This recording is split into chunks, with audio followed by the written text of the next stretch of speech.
A little girl, curled up on a cold, snowy street, whispered something that would change everything. "Please hold my hand. I'm scared."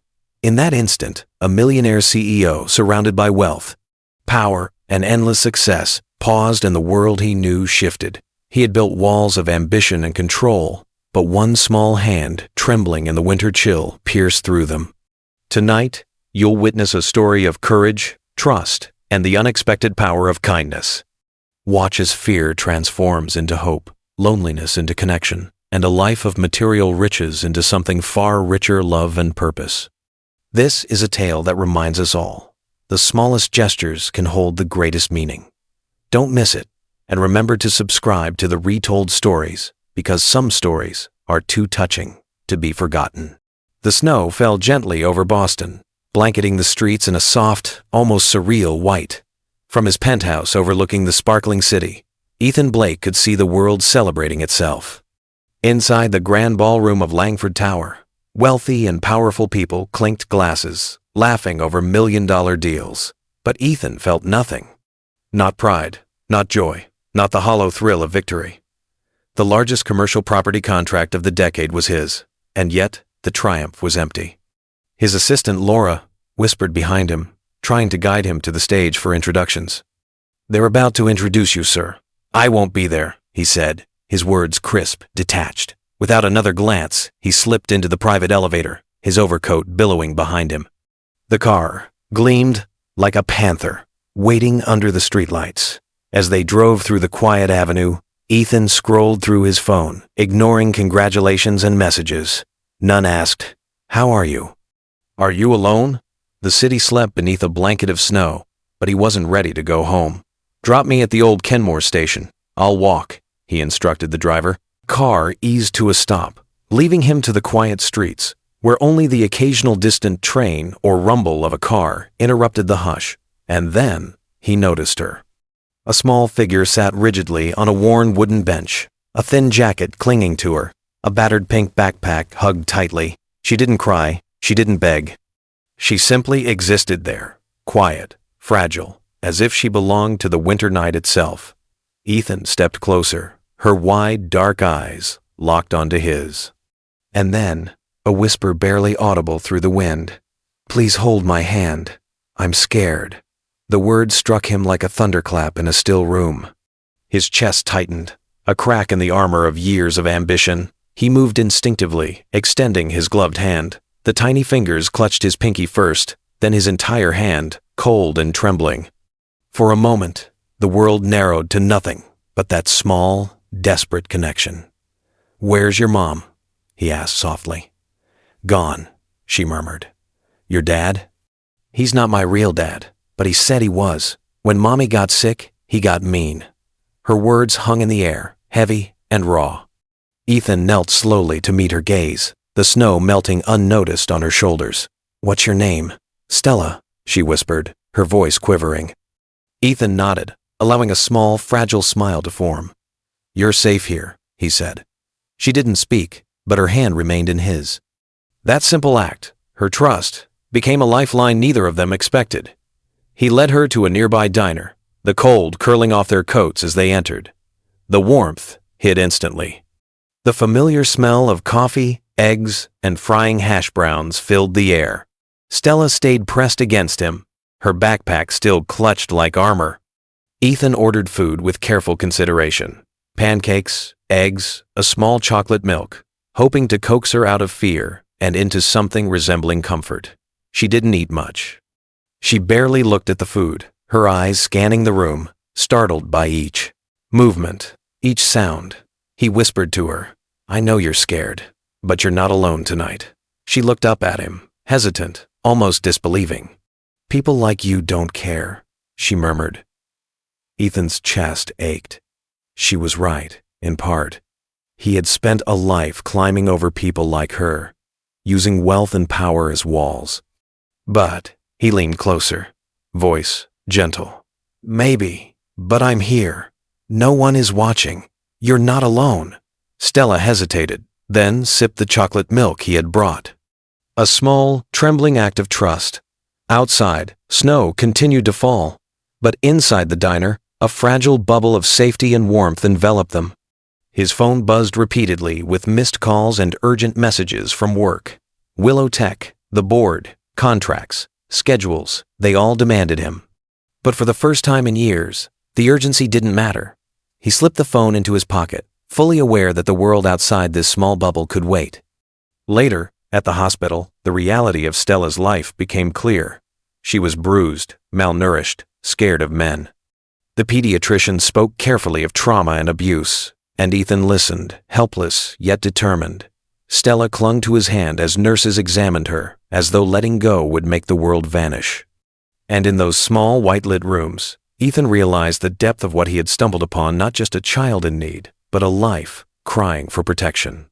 He promised her, quietly, steadily, "I won't go far. I'll be right here." Night deepened. The city outside cold and silent. But Ethan stayed. He sat beside her bed, watched her sleep, and felt a sense of purpose that contracts and boardrooms could never provide. The little hand in his, fragile and warm, anchored him more than any material success ever had. That night, Ethan Blake, a man of wealth, influence, and control, discovered something far greater: the weight and power of being chosen. A tiny girl had handed him trust, hope, and a purpose beyond money. He was no longer alone, and for the first time in a long time, he felt whole. The night stretched on, and Ethan stayed by Stella's side. In the sterile, dimly lit hospital corridors, the hum of monitors and the faint scent of antiseptic usually meant nothing to him. But tonight, every sound and every smell reminded him of the fragility in front of him.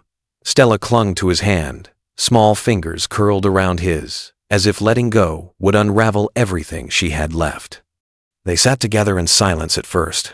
She barely spoke, her wide eyes absorbing the fluorescent light, the shadows, the strange people moving around. Nurses whispered instructions, checking her vitals, scanning her for bruises, and gently asking questions that drew only tiny nods or murmured answers. Stella had learned caution. She had learned fear. And Ethan, despite all his experience in negotiation, business, and power, realized there was nothing he could bargain or negotiate with here. Only patience, only presence. He offered simple gestures, a warm smile, guiding her gently to sit, speaking softly, keeping the world outside from intruding. When the food arrived, she pushed the edges of her plate around, picking at the corners as if they might bite her back. "I know you're scared," he said quietly. "But you're safe now. I'm here." She looked up, just looked. No words, no promises, just a glimmer of acknowledgement that maybe, perhaps, he was different. Maybe he wasn't just another adult to fear. Outside, snow continued to fall, covering the city in a soft, muffled blanket. Ethan's phone buzzed repeatedly in his pocket, and he ignored it. Calls from his assistant, urgent boardroom crises, contracts demanding signatures, all of it could wait. Not tonight. Tonight, his world had narrowed to one small, trembling girl who needed him to be steady. He helped her into a warm coat, pulled the hood snugly over her head, and together they walked a few blocks to a nearby diner. The warmth inside was a shock to the senses, the smell of frying eggs and coffee grounding them both. Stella clutched her backpack like armor, eyes darting with every sound. Ethan ordered food carefully, choosing items that might entice her, coax her out of fear. She ate slowly, picking at the edges. He spoke softly, telling her stories, small tales about things he'd never cared to notice before. The city streets, the tiny quirks of ordinary life, the magic of snow at night. Each word, each gesture, a thread weaving a fragile tapestry of trust between them. Hours passed, and Ethan felt the transformation inside himself. The rigid walls he had built over decades of power and ambition began to shift. He realized that influence, wealth, and contracts were meaningless if they didn't protect, nurture, or care for something precious. Stella's fragile trust reminded him that human connection, simple, raw, heartfelt, was the true measure of value. When the nurses finally allowed Stella to rest, she curled up in a blanket, her hand still in his. Ethan sat nearby, listening to the soft rhythm of her breathing. Every so often, her tiny hand twitched, finding his. And every time it did, he felt a warmth and grounding he hadn't known he'd lost. The night brought quiet moments of reflection. He glanced at her sleeping face and remembered the whispered words on the street. "Please, hold my hand. I'm scared." That plea, innocent yet powerful, had become a lifeline for both of them. She had asked for help, and in doing so, given him purpose beyond the relentless chase for wealth. By morning, Ethan was no longer just a visitor in her life. He had become a protector, a constant presence in a world that had been cruel and unpredictable. The hospital staff noticed the change, the way Stella's shoulders relaxed slightly, the way her eyes, once haunted, now flickered with tentative trust. Ethan organized small things to make her feel secure. A backpack placed near her, bed, blankets tucked around her, and gentle conversations to soothe her fears. He introduced routines, small anchors in the storm of her life. Every step, every gesture was deliberate, crafted to make her feel seen and safe. He talked to the hospital's social worker, Karen Douglas, carefully navigating the bureaucratic protocols, insisting on temporary guardianship until Stella could be placed in a safe environment. He made it clear that he was not a distant figure, but someone who would stay the night, sit by her side, and ensure she wouldn't be abandoned again. Ethan watched Stella slowly begin to trust him. A tiny sip of chocolate milk, a tentative smile at a warm pancake, a whispered acknowledgement that she was safe. Each small victory reinforced the bond, bridging the gap between fear and hope, isolation and connection. The world outside continued to demand his attention. Emails, board meetings, contracts, worth millions, but none of it mattered. In that quiet hospital room, a profound lesson revealed itself. Caring deeply for someone, truly being present, was more transformative than any achievement or accolade he had ever earned.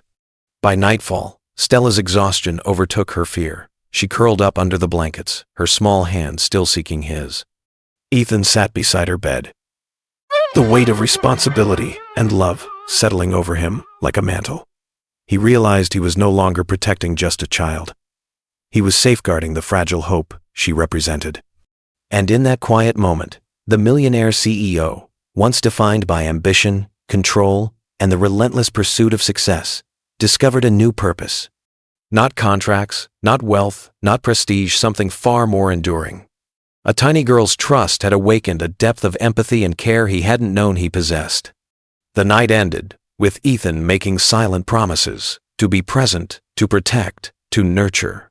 Stella had given him something he didn't deserve, yet it changed him irreversibly. Her life, so fragile, had become his responsibility, and he embraced it with a fierce, unwavering resolve. In the shadows of the hospital, under the soft hum of machines and the quiet rustle of blankets, a bond formed, one that would define both their lives. Ethan Blake, the powerful CEO, and Stella, the frightened child, were no longer strangers. They were a team, an anchor for one another in a world that had often been unkind. And as the first light of dawn seeped through the blinds, Ethan felt something he hadn't in years, a sense of home, a flicker of hope, and the certainty that for the first time, he truly belonged somewhere. The days that followed tested Ethan in ways no boardroom ever could. Stella's world was far from simple. The threat of Rick Donovan loomed like a dark cloud over her fragile sense of security. Rick, claiming legal guardianship, was determined to take her back. But Stella, small and frightened, had found in Ethan a protector, someone who chose her when no one else did. Courtrooms, legal papers, and guardianship protocols entered their lives, but the real challenge was beyond law. It was about trust, safety, and connection. Stella's mother, Maria Morgan, had once disappeared, lost to overdose and circumstance, leaving her child vulnerable. Now, she had returned, tentative and fragile, seeking to rebuild her bond with her daughter. Ethan navigated the legal labyrinth with careful precision, but he was no longer driven by ambition or status. Each decision was measured by Stella's well-being. He met with social worker Karen Douglas, discussing temporary guardianship, safety measures, and structured visitation. For the first time, paperwork mattered less than presence, love, and the assurance that Stella's voice would be heard. The courtroom was tense.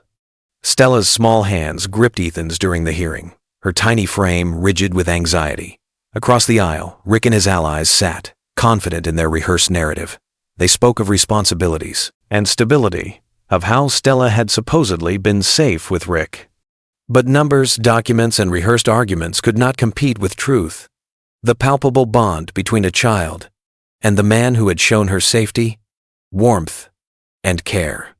When Stella was asked about her experiences, her voice quivered, but she spoke of fear, isolation, and harm. And then she spoke of Ethan, safe, kind, present. "I want to stay with him," she whispered, tears running down her cheeks. The courtroom fell silent. Even Rick's bravado faltered. A small girl's plea outweighed the weight of legal technicalities, and the judge had no choice but to recognize the urgency of her need for protection. Then, unexpectedly, Maria entered, pale and uncertain.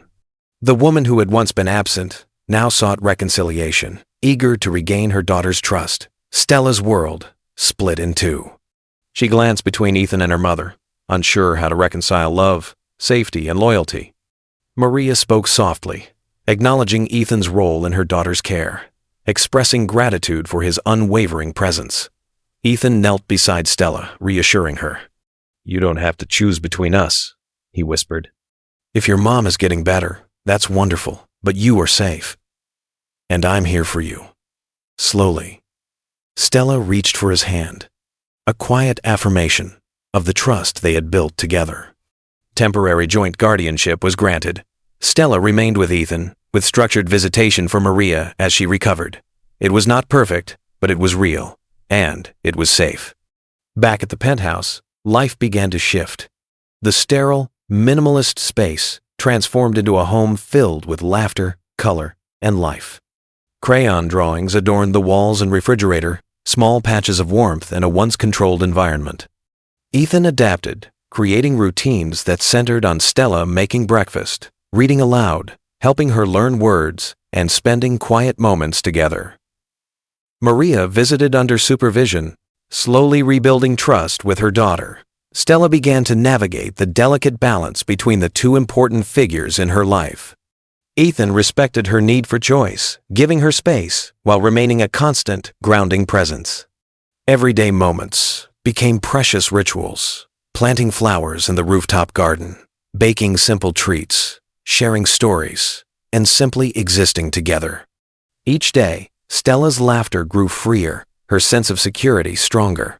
Ethan's perspective on success and fulfillment had irrevocably changed. Contracts could wait, board meetings could be postponed. Nothing mattered more than the fragile trust of a small girl who had asked for a hand to hold. Even the corporate world intruded, a reminder of his former life. Emails, calls, and urgent decisions demanded attention, yet Ethan ignored them. In the quiet mornings, watching Stella carefully plant marigolds or giggle at a silly story, he realized he had discovered a wealth that money could never buy: purpose, love, and belonging. Conflicts arose, challenges persisted, but Ethan met each with patience, empathy, and unwavering commitment. He navigated the bureaucracy of guardianship, coordinated with social workers, and ensured legal protections were in place. He was no longer merely a CEO. He was a guardian, a mentor, a steadfast anchor in a previously chaotic life. In small ways, Stella taught him as much as he guided her. She showed him how to be present, how to find joy in simple moments, and how to measure success in love and trust rather than contracts and wealth. Every hug, every hesitant smile, every whispered word reinforced the new rhythm of their lives together. Weeks passed. Winter slowly gave way to spring, and with it, the subtle blossoming of new routines, trust, and family. Ethan adjusted his apartment to make space for Stella's world, installing a bedroom she could claim as her own, shelving books and toys, and creating a sanctuary where she could feel safe and empowered. When Stella and Maria spent time together, Ethan remained a quiet observer, supporting the mother-daughter connection without encroaching. His role had evolved no longer just protector, but also bridge, guiding the delicate transition of relationships. He witnessed moments of joy, tentative trust, and laughter that had been absent from their lives for too long. Ultimately, Ethan learned that love was not about ownership, control, or power. It was about presence, patience, and the courage to remain steadfast in the face of uncertainty. Stella's trust had changed him. Maria's return had enriched them all. And for the first time in his life, Ethan Blake measured wealth not in dollars, but in the laughter of a child, the warmth of shared moments, and the unspoken bonds that grow stronger with each passing day. As the days turned into weeks, the penthouse became a true home. Laughter echoed in once empty halls. Small arguments over bedtime and breakfast routines created normalcy. Art projects, stories, and gardening brought life and color into a world that had been monochrome and controlled. Ethan, once defined by ambition and cold calculation, now existed in a world colored by love, trust, and family. The trials had tested him, Stella, and Maria. But in the end, the choices made, the choice to protect, to care, to prioritize trust over power, had forged a bond that would endure. Ethan Blake, a man of extraordinary wealth, had discovered a richness far beyond what money could buy. The gift of connection, of being chosen, and of calling somewhere home. In the quiet moments after the chaos, Ethan Blake finally understood what true wealth meant. The board could take his company, contracts could be signed and broken, and accolades could be given and taken away. None of it mattered. What mattered was the small hand that still reached for his, each night, the soft voice that whispered trust, and the laughter that filled the once silent halls of his penthouse. Stella, a little girl who had once sat alone on a snowy street, had given him something he could never buy: purpose, connection, and love. Maria's return added another layer of complexity, yet also a depth of hope. The mother and daughter learning to rebuild their bond, with Ethan supporting them without overshadowing, became a testament to the power of compassion and choice. Stella no longer faced the world alone. She had two people who cared, who protected her, and who believed in her. And in giving her safety and love, Ethan discovered a richness far beyond his previous understanding, one measured not in dollars, but in trust, joy, and the quiet moments of everyday life. The penthouse, once sterile and lifeless, now overflowed with evidence of a home: crayon drawings, books, laughter, small arguments, bedtime routines, and the simple joy of sharing meals together. Each day, the relationship strengthened, patience deepened, and love grew more resilient. Ethan, who had defined himself by control and ambition, found meaning in presence, patience, and emotional investment. The lessons Stella and Maria brought into his life reshaped his understanding of success and fulfillment. This story is a reminder that even in a world dominated by power, money, and status, the smallest acts of kindness can change everything. A whispered plea, a hand held, a moment of care. These are the moments that define us, that heal wounds, and that create bonds stronger than fear or circumstance.